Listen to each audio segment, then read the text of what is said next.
Bom, em janeiro de 95, eu tava dormindo no meu alojamento e de repente eu escuto barulho, um barulho muito alto. E quando eu acordo no meio da madrugada, sabe o que que era?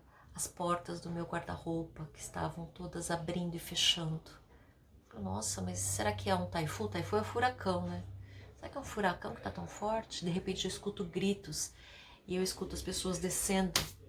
É um alojamento, então tem aquelas escadas de madeira, as pessoas descendo, correndo, gritando, terremoto. E aí todo mundo sai para fora do alojamento.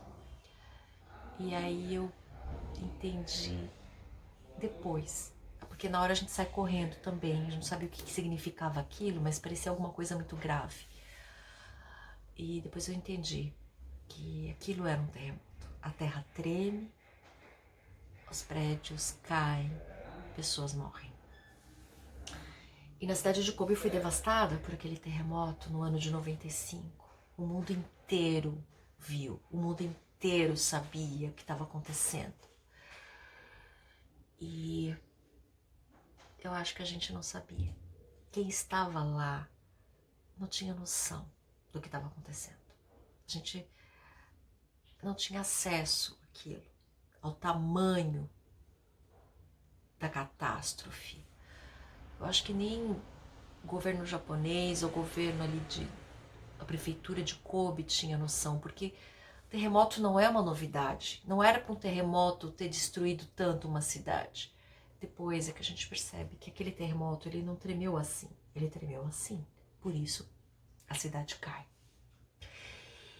E no Brasil, as notícias foram chegando do grande terremoto na cidade de Kobe, e o Brasil sabendo que tantos brasileiros estavam no Japão e sem notícias, e aí começam a ligar do Brasil, tentando falar com os brasileiros, e aí a gente não tem acesso a telefone, as fronteiras da cidade foram fechadas, porque as pessoas queriam chegar até Kobe para poder saber dos seus parentes, dos seus amigos, e aí tem um episódio muito importante.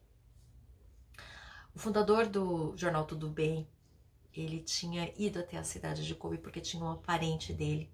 E como ele é jornalista, ele estava com um jornalista, ele conseguiu entrar na cidade de Kobe. Depois fecham essas fronteiras. E aí o que ele poderia fazer? Porque ele já tinha entrado na cidade. E o que ele poderia fazer ali pelos brasileiros? Então assim, o desespero das famílias no Brasil era saber quem tinha morrido.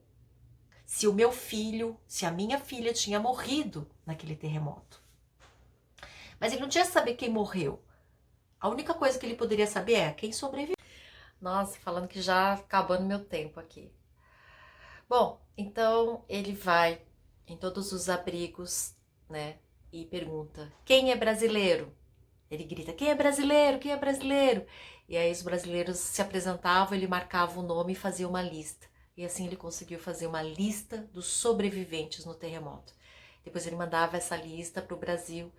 E no Brasil eles liberavam para que todos os jornais do Brasil pudessem publicar a lista dos sobreviventes. Isso foi um grande feito, né, do fundador do jornal Tudo Bem. E eu também soube recentemente pela filha dele, quando ela conta essa história, eu achei assim, de uma beleza tão grande. E também me ensinou muita coisa. A gente precisa trabalhar com aquilo que ficou, com aquilo que restou, sabe? No calor das horas, muitas vezes a gente fica pensando o que foi. E talvez concentrar esforços naqueles que permaneceram, no que permaneceu, no que ficou. Né? Porque o que tem vida é o que a gente vai conseguir cuidar, transformar, alimentar e curar. E isso foi uma grande lição.